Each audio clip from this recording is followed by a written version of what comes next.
সুপ্রিয় দর্শক শ্রোতা, আগামী শুক্রবার শবে বরাত। তো এই শবে বরাত যদি বেদাত হয় এই শায়েকদের মতে, তাহলে তো এই বেদাত হলো হারামের চাইতে জঘন্যতম কাজ। তো হারামের চাইতে যদি জঘন্যতম কাজ হয় তাহলে এই কাজটা কি করা যাবে? আমরা আগে এদের বক্তব্যগুলো শুনে আসি, তারপরে আমরা হাদিসের দিকে পরে আসতেছি। বরাত উপলক্ষে রাতভর একত্রিত হয়ে মসজিদে ইবাদত বন্দেগী করা কোনো হাদিস দ্বারা প্রমাণিত নয়। এবং দিনের বেলা যে রোজা, এই রোজা শবে বরাত উপলক্ষে না, এটা হলো শাবান উপলক্ষে রোজা। আবার অনেকে মনে করে হালুয়া রুটি খাইতে হবে, আতশবাজি করতে হবে, আলোকসজ্জা করতে হবে। শবে বরাতকে কেন্দ্র করে যা হয় তার বেশিরভাগই বেদাত এবং ভুয়া, মন গড়া ভিত্তিহীন, এগুলার কোনো অস্তিত্ব কোরআন হাদিসে পাওয়া যায়। আল্লাহ বরাত গুনাহ মাপের রজনী। আমরা বাংলায় অর্থটা পাল্টে বরাত ভাগ্য হয়ে গেছে, কিন্তু আরবিতে বারাত মানে মুক্তি। শবে বরাতের রাত্রিতে আল্লাহ তাআলা বান্দাদের গুনাহ মাফ করেন, এটা সহিহ হাদিস দ্বারা প্রমাণিত। কিন্তু এই রাত্রিতে আল্লাহ ভাগ্য দেন, ভাগ্য লেখেন, এটা কোনো হাদিস নেই, কোনো কোরআন নেই। এ মর্মে যত হাদিস আছে সবগুলোই জাল হাদিস। মাসের 14 তারিখের দিবাগত রাত্রি তথা 15 তারিখের রাত্রিকে শবে বরাত বলা, এটি হলো বিদআত। কেন বিদআত? কারণ কোরআন এবং হাদিসে শবে বরাত শব্দটি উল্লেখ নেই, এটি ফার্সি শব্দ। সব অর্থরা শাবান মাসের 14 তারিখের দিবাগত রাত তথা 15 তারিখের রাত্রিকে শবে বরাত বলা, এই রাত্রিতে ইবাদত করা এবং দিনে রোজা রাখা সম্পূর্ণ বিদআত, যেটি কখনো গ্রহণযোগ্য নয়। শুধু শবে বরাতের দিনই রোজাগিরি রাখেন, অবশ্যই এটা বিদআত। রাসূলুল্লাহ বলেছেন কুল্লু বিদআতিন যালালাত ওয়া কুল্লু যালালাতিন ফিন্নার। অবশ্যই ইসলামে প্রত্যেক নব আবিষ্কৃত ইবাদত ভ্রষ্টতা, প্রত্যেক ভ্রষ্টতাকারী স্থান কোথায়? কি মধ্যে, না মানে আগুন। তার মানে বোঝা গেল নবীজির থেকে যদি এটা প্রমাণ না পাওয়া যায় যে শবে বরাতের দিন রাতে, দিনগত রাতের বেলাতে নামাজ আদায় করতে হবে, নবীর থেকে যদি এটা প্রমাণ না হয় শবে বরাতের দিন 15ই শাবানে রোজা রাখতেই হবে, এটা মনে করে যদি কেউ দিনকে নির্দিষ্ট এবং নির্ধারণ করে যদি রোজা রাখে, অবশ্যই এটা বিদআত। আর এই সমাজের আরেকটি বিদআত হচ্ছে শবে বরাতের বিদআত। শাবান মাসের 15 তারিখে শবে বরাত নাম দেওয়া এটি বাচনিক বিদআত। কথা আকীদার বিদআত এই ক্ষেত্রে যে এই রাতটিকে ভাগ্য রজনী মনে করা, যে এতে তাকদীর লেখা হয়, এতে তাকদীর লেখা হয় লাইলাতুল কদর। যদি হয় বাৎসরিক তাকদীর, সেটা লাইলাতুল কদর, যেটা রমজান মাসের শেষ দশকে বেজোড়ে হতে পারে। একটি হচ্ছে যে এই রাতে সারা রাত জেগে নফল পড়া আর দিনে রোজা রাখা। 15 শাবানে শুধু খাস করে, বিশেষ করে শুধু সেই দিনে রোজা রাখা, দিনে রোজা রাখবে, রাত্রে নফল পড়বে, এ হচ্ছে বিদআত। 15 শাবানে রিপোর্ট পেশ করা হয়, এ কথা আমাদের নবী মুহাম্মদ সাল্লাল্লাহু আলাইহি ওয়াসাল্লামের জানা ছিল না। কিভাবে ভারত, বাংলাদেশ, পাকিস্তানের লোকেরা, আলেম ওলামা জেনে নিল সেদিন 15 শাবান। তাই তারা কলকারখানা, অফিস আদালত, কোর্ট কাচারি, শিক্ষা প্রতিষ্ঠান বন্ধ করে রাতে গোসল করে আতর গোলাপ মেখে দিনে সিয়াম থাকে। একবারে নগদ মিথ্যা কথা, এবারে ডা মিথ্যা। 200 বানানো হাদিস আছে, দিন রাত আপনার চ্যানেলে দেখতে পাবেন, টিভিতে, যে 15 শাবানের ব্যাপারে বলা হচ্ছে। 15 শাবানে রিপোর্ট পেশ করা হয়, 15 শাবানে রুজি বন্টন হয়। ও ভ্যান চালক জনাব, রুজি যদি 15 শাবানে বন্টন হয় তো তুমি সেদিন ভাগ নিয়ে সারা বছর করলে কোথায়? কই, তুমি তো ধনী হও না। এটা একবারে মিথ্যা, একেবারে মিথ্যা। হুজুরও মিথ্যা কথা বলছে। কথাটা বললাম যে শবে বরাত ফার্সি শব্দ, এটা পারস্য দেশ থেকে ধারা করা একটা ইবাদত বন্দেগী আমল। তাও 448 হিজরি পর্যন্ত এই শবে বরাতের কোনো অস্তিত্ব ছিল না।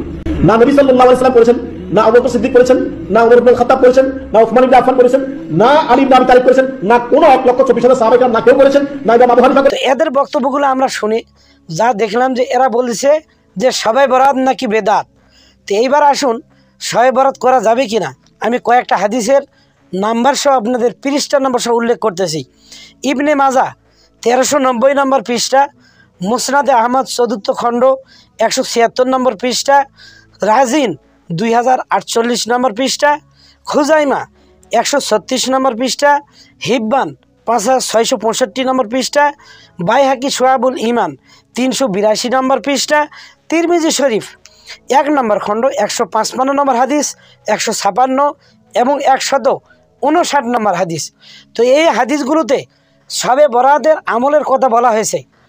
তার মানে আম্মাজান আয়েশা সিদ্দিকা রাদিয়াল্লাহু তাআলা থেকে বর্ণিত, তিনি বলেন আল্লাহ রাসূল সাল্লাল্লাহু আলাইহি ওয়াসাল্লাম একদিন রাতের বেলা তিনি ইবাদত করতেছেন, মানে নামাজ আদায় করতেছেন। তো ঠিক সেই অবস্থায় আল্লাহ রাসূল সাল্লাল্লাহু আলাইহি ওয়াসাল্লাম এত দীর্ঘ লম্বা সেজদা এবং এত দীর্ঘ তিনি রুকু করলেন।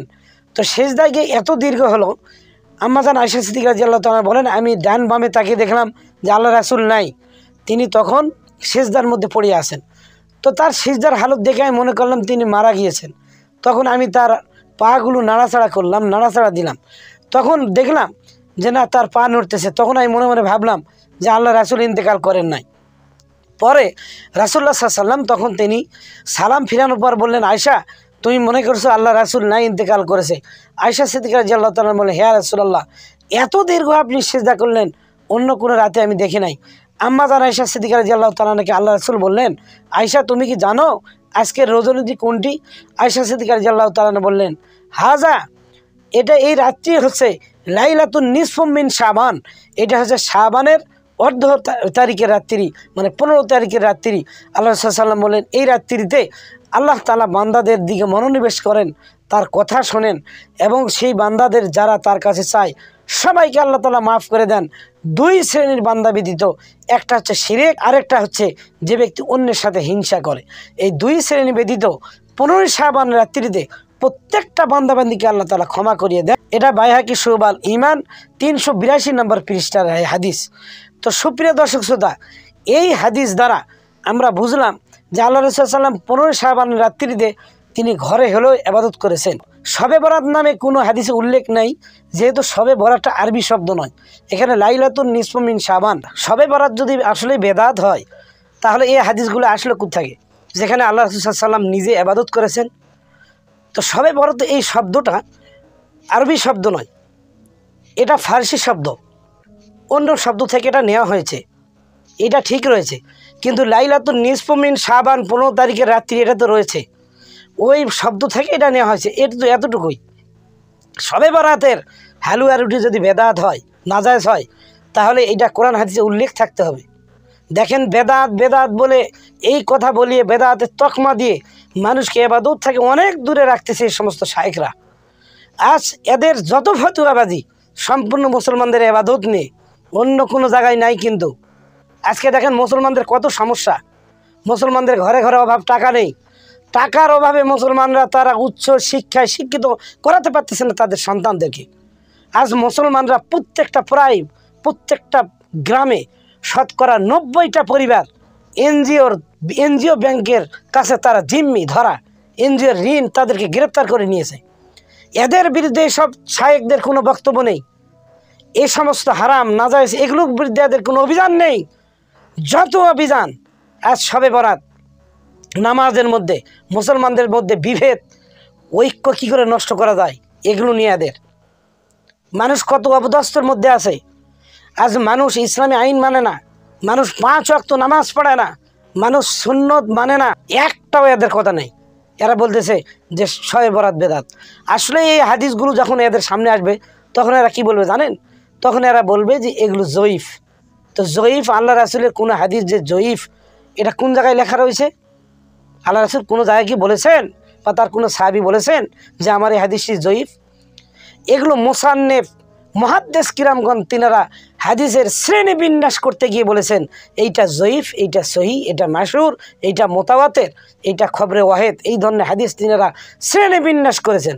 জয়ীফ অর্থ হলো দুর্বল, মানে যে হাদিসটি যিনি বর্ণনা করছেন যে সাহাবী, তিনি স্মরণ শক্তি দুর্বল, অথবা তিনি বয়স্ক লোক, অথবা তিনি খুব নাবালেগ অথবা নারী, এই ধরনের হাদিসকে তারা জয়ীফ বলতেছে। এখন আমার কথা হলো, সত্যিকার শবে বরাত এইটি আল্লাহ রাসূল এই 15 তারিখের রাত্রে ইবাদত করেছেন, এটা যদি সহি হয়, আর আপনি যদি এগুলো বেদাতের তকমা দিয়ে হারাম নাজায়েজ ফতুয়া দিয়ে মানুষকে বিরত রাখেন, এর জন্য দায়ীটা কে হবে?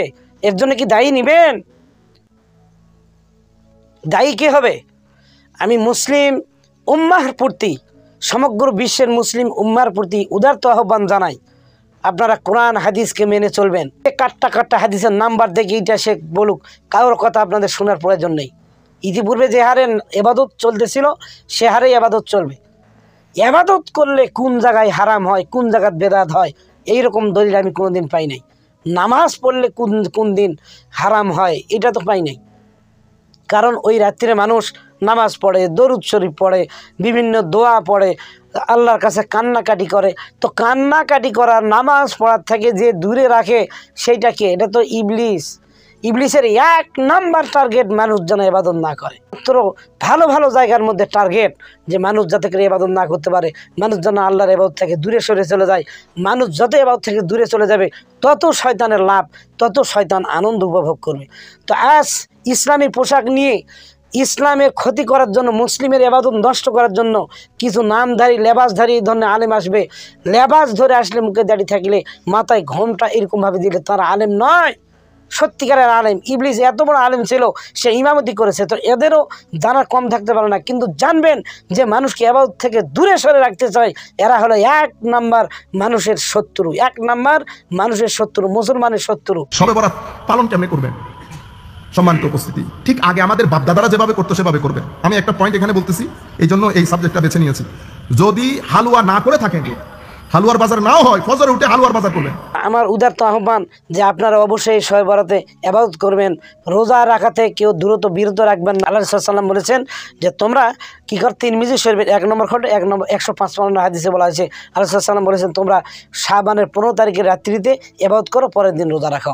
আর আল্লাহ রাসূল সাল্লাল্লাহু আলাইহি ওয়াসাল্লাম এই শাবান মাসে এত পরিমাণ রোজা রাখতেন যা তিনি সারা বছরের মধ্যে রমজান ব্যতীত এত রোজা অন্য কোনো মাসে রাখতেন না, যত রোজা এই শাবান মাসে তিনি রাখতেন। এই জন্য তিনি অন্যান্য মানুষদেরকেও এই রোজা রাখার জন্য আহ্বান করেছেন। কিন্তু এরা ইবাদত খুঁজে পায় না, শাবান মাসের যে এটা খুঁজে পায় না। আজকে কোরআনুল কারীমের সূরা দোখান এর 1 নম্বর আয়াত থেকে আল্লাহ তাআলা কি বললেন, ইন্না আনজালনাহু ফি লাইলাতিন মুবারাকাতিন ইন্না কুন্না মুনজিরিন। এখানে লাইলাতুল মুবারাক বলে আল্লাহ তাআলা বলেছেন যে আমি কোরআনুল কারীমে এক বরকতপূর্ণময় রাত্রে অবতরণ করেছি। তো এখানে বরকতপূর্ণময় রাত বলতে মুফাসসির কিরামগণ বলেন যে এইটা হচ্ছে শবে বরাত, অর্থাৎ লাইলাতুন নিসফু মিন শাবান, শাবানের 15 তারিখে যে রজনী এইটা। তাই আপনাদের কাছে উদাত্ত আহ্বান, আপনারা এই 15 তারিখের রজনীতে ইবাদত করবেন।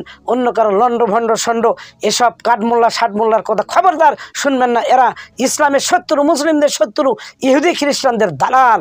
এরা দালালি করতে আসছে মুসলমানদের ইমানকে নষ্ট করার জন্য।